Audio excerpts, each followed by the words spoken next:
फडणवीस जी से आग्रह करूंगा कि मीडिया के बंधुओं को संबोधित करें। आप सभी का बहुत बहुत स्वागत है।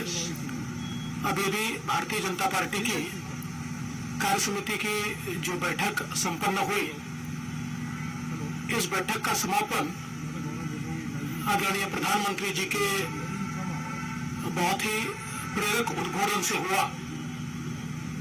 और मैं ऐसा मानता हूं कि प्रधानमंत्री जी का उद्बोधन ये प्रेरक भी था, दिशा दर्शक भी था और भविष्य की राह दिखाने वाला था। सबसे महत्वपूर्ण बात प्रधानमंत्री जी ने जो कही वो ये थी कि भारत के जीवन का सर्वोत्तम काल आ रहा है, हम सामने देख रहे हैं। ऐसे समय हम लोग मेहनत में पीछे न रहे, प्रयत्नों की पराकाष्ठा करें, अपने जीवन का क्षण क्षण और अपने शरीर का कण कण हम भारत की इस विकास गाथा में लगाए और भारत के इस सर्वोत्तम काल के साक्षी हम लोग बन सकते हैं।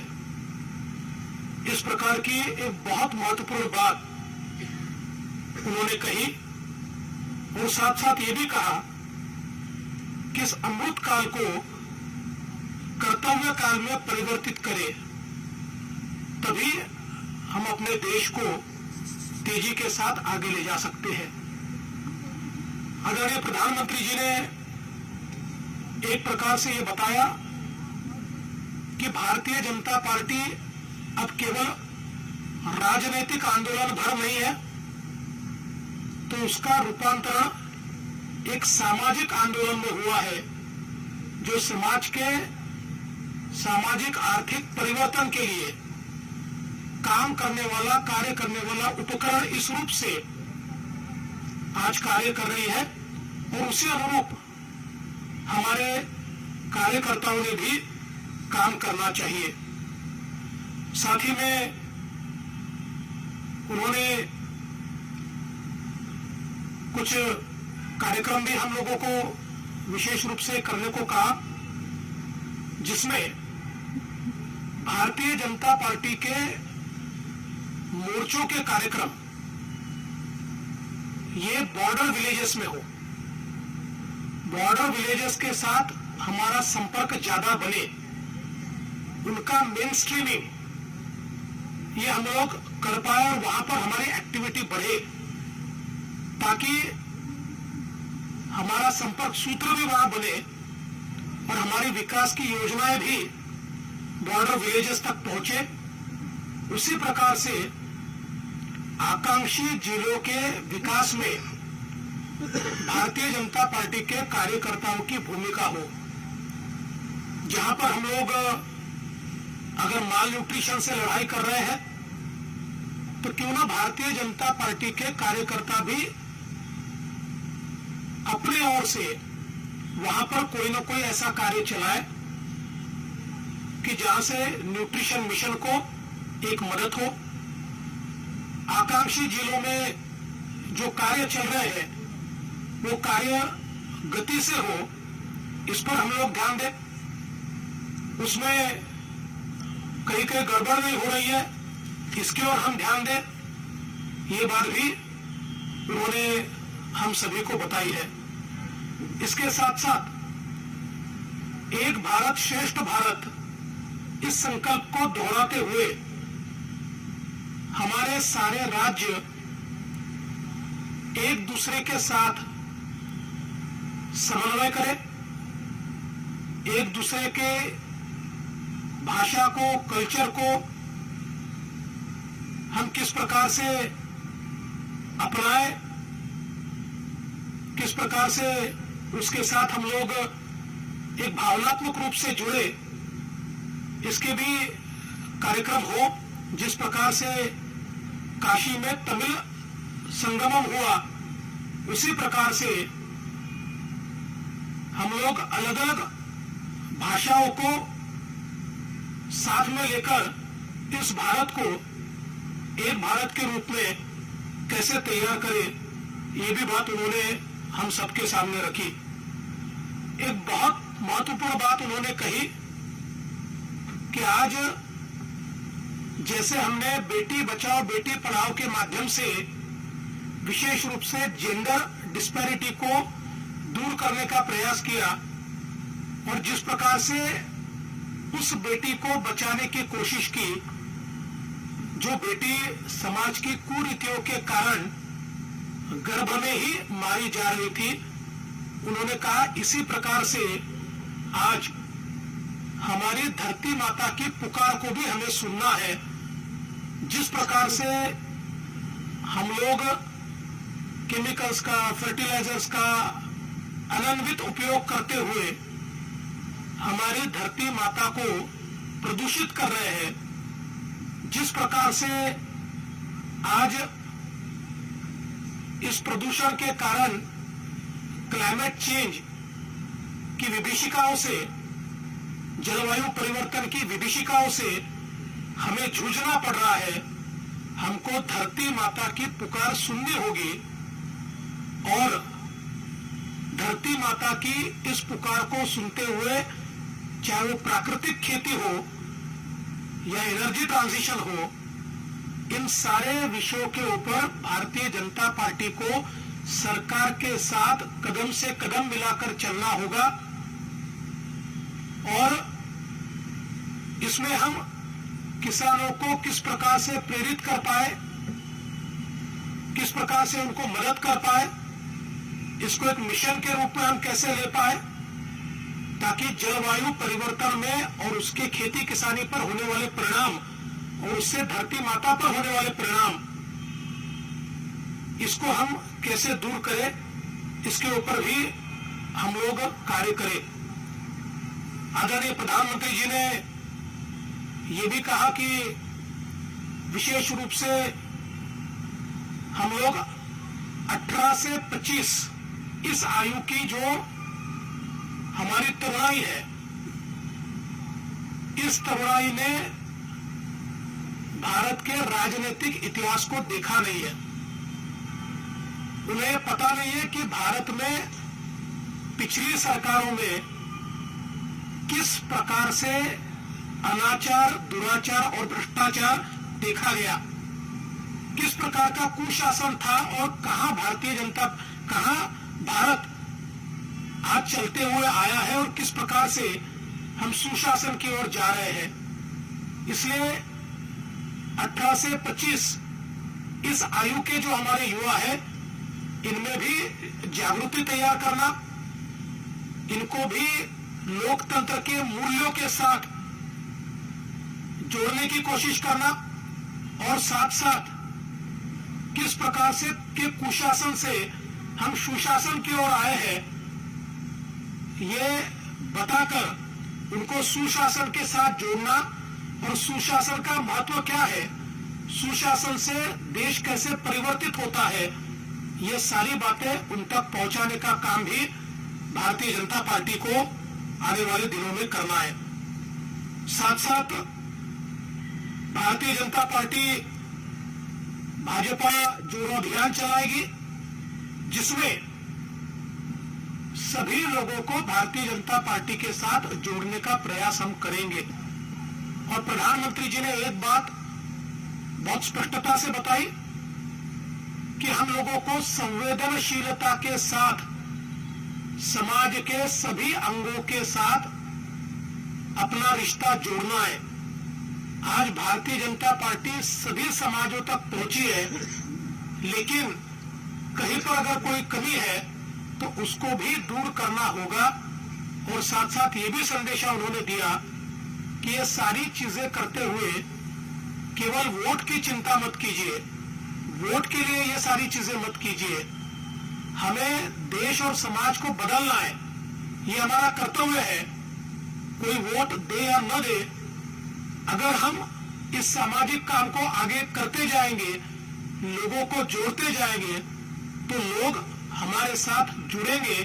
इसलिए कोई राजनीति का विचार न करते हुए हम समाज नीति को लेकर किस प्रकार से अपने देश के इस अमृत काल को नए रूप से परिभाषित कर पाए, इसकी ओर भारतीय जनता पार्टी ज्यादा ध्यान दे। एक और चीज प्रधानमंत्री जी ने भारतीय जनता पार्टी के हम सभी को बताई है कि भारतीय जनता पार्टी एक ऐसी पार्टी है जिसमें बड़े पैमाने पर सदस्यता होती है और एक लोकतांत्रिक प्रक्रिया से यहां सभी का चयन होता है, लेकिन हम लोग इन सदस्यों का सम्मेलन नहीं करते और इसलिए उन्होंने भारतीय जनता पार्टी को ये सूचना की है कि जो हमारे प्राथमिक सदस्य हैं, जो हमारे प्राइमरी मेंबर्स हैं, ये प्राइमरी मेंबर्स का भी हम लोग एक सम्मेलन करें, हर डिस्ट्रिक्ट में वो सम्मेलन करें और उसकी भी रचना आने वाले दिनों में भारतीय जनता पार्टी करेगी। कुल मिलाकर मैं ये कहना चाहता हूं कि आज का भाषण ये किसी राजनीतिक नेता का भाषण नहीं था, किसी पॉलिटिकल लीडर का भाषण नहीं था, एक स्टेट्समैन का भाषण था जिसमें पार्टी से भी ऊपर देश और देश के लिए पार्टी, इस प्रकार की संकल्पना हमारे सामने प्रधानमंत्री जी ने रखी है और मेरा विश्वास है कि जो मार्ग प्रधानमंत्री जी ने दिखाया है उस पर भारतीय जनता पार्टी चलेगी और इन सारे संकल्पों को पूरा करेगी, क्योंकि प्रधानमंत्री जी ने एक बहुत अच्छी बात कही कि जो संकल्प करता है वही इतिहास रचता है और भारतीय जनता पार्टी को संकल्प भी करना है और भारत के लिए इतिहास भी रचना है। कोई सवाल हो? न्यूज 24 से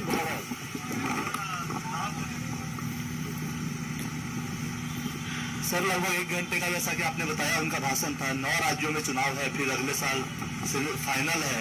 इसको लेकर कुछ उन्होंने कहा चुनाव की तैयारियों में जुड़ने के लिए?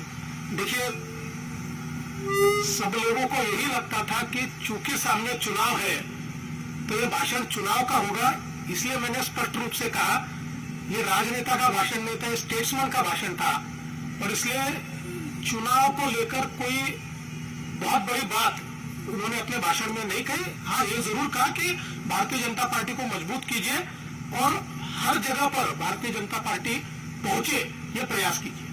विकास चंद्र न्यू इलेक्शन, बोलिए। पार्टी की बैठक हुई, बैठक में क्या प्रधानमंत्री नरेंद्र मोदी ने सिर्फ, जो आपने कहा कि स्टेट्समैन की तरह उन्होंने बात कही, संगठन को लेकर के उनकी क्या कुछ उन्होंने बातें कही, क्योंकि जिस तरीके से आगे चुनाव है और तमाम सारी चुनौती है उसको लेकर? देखिए, ये पूरी बातें संगठन के लिए ही थी। भारतीय जनता पार्टी किस प्रकार से अपने संगठन को देश के विकास के इस अमृत काल में जोड़े। मैं फिर एक बार कहना चाहता हूं, उन्होंने बहुत एक ऐसी बात कही है कि ऐसा काल जो भी आता हुआ दिखाई पड़ रहा है, ये शायद अगर हम लोग इस काल को अगर हमारी विकास यात्रा में परिवर्तित नहीं कर पाए तो हम पीछे छूट जाएंगे। इसलिए अब भारतीय जनता पार्टी अपनी पूरी ताकत इस अमृत काल को विकास काल में परिवर्तित करने में लगाए। स्मृति का करमचंद्रन, हिंदुस्तान टाइम्स।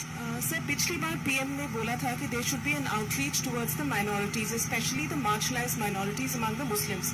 उसका कोई रिव्यू हुआ कि वो कितना हो पाया है और do you get a similar kind of a directive this time also? देखिए, जो पिछले बार कहा था उसका एक कार्यक्रम भी भारतीय जनता पार्टी ने तैयार किया और प्रधानमंत्री जी हमेशा कहते हैं कि जब तक समाज के मार्जिनलाइज्ड लोग जो है वो किसी भी समाज के हो, उनको मुख्य धारा में नहीं लाएंगे, तब तक देश की विकास यात्रा अधूरी होगी और भारतीय जनता पार्टी लगातार ये प्रयास भी कर रहा है। विकास भदौरिया, एबीपी। सर, आपने कहा, प्रधानमंत्री जी ने बोला कि धरती माँ की पुकार सुनना भी जरूरी है। उन्होंने किस कंटेक्स्ट में ये बोला, क्या कोई एग्जाम्पल दिया अपने भाषण के दौरान? जी देखिए, उन्होंने ये कहा कि जिस समय हमारे यहाँ पर एक जेंडर डिस्पैरिटी तैयार हुई थी, उस समय हम लोग ये कहते थे कि जो पेट में बच्चियां हैं उनकी पुकार सुनिए। उनको जन्म लेना है, उनको इस धरती पर कुछ करना है। वो जैसी पुकार हम लोगों ने सुनी, आज उसी प्रकार की एक पुकार धरती माता कर रही है कि मैंने आपको सब दिया, मैंने आपको पेड़ दिए, मैंने आपको अनाज दिया, लेकिन आज मेरे साथ जो व्यवहार हो रहा है, ये व्यवहार एक प्रकार से विनाश की ओर ले जा रहा है। और ये धरती माता की जो पुकार है, इसको हमको सुनना होगा।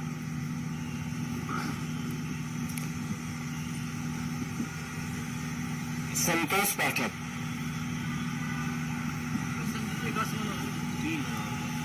देवेंद्र जी, आपने कहा कि कार्यकारिणी की बैठक में प्रधानमंत्री जी ने कहा कि संवेदनशीलता के साथ समाज के सारे तबकों के साथ रिश्ता कायम करना है, तो क्या कुछ खास तबकों का उन्होंने नाम भी लिया, जिक्र भी किया? नहीं, देखिए, समाज के सभी तबकों का अर्थ ये होता है कि सारे के सारे, उसमें पर्टिकुलर ये तबका या वो तबका नहीं, समाज के जितने पिछड़े हैं ये सभी को हम लोग किस प्रकार से मुख्य धारा में ला पाए, इसका प्रयास हमको करना है। Devendra ji, I am Aditi Tandon from the Tribune. I just wanted to ask that opposition's negative propaganda and campaign against the Prime Minister featured in the political resolution. Did the Prime Minister comment on the opposition's role in Amrit Kal?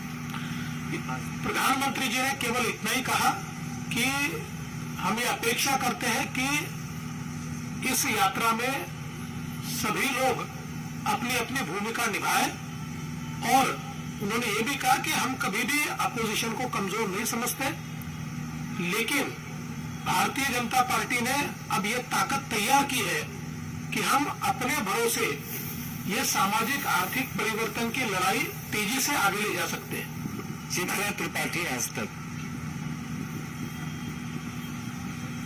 Devendra जी, मेरा सवाल ये है कि प्रधानमंत्री की ओर से ये भी कहा गया कि चुनाव में सिर्फ 400 दिन तकरीबन बाकी हैं, ऐसे में सभी समाज के तबकों तक जाएं, और क्या पसमानदा और बोरा मुसलमानों का भी जिक्र करते हुए स्पेसिफिक ये कहा गया कि वो आपको वोट करे या ना करे, लेकिन उनका साथ और उन पर विश्वास जमाने की पूरी कोशिश बीजेपी के कार्यकर्ताओं की ओर से की जानी चाहिए। देखिए, ये जरूर प्रधानमंत्री जी ने कहा कि चुनाव में 400 दिन है, तो हमारे इस कार्यकाल की सेवा के लिए हमारे पास 400 दिन शेष है। ये 400 दिन हम मतदाताओं की पूरी सेवा करें।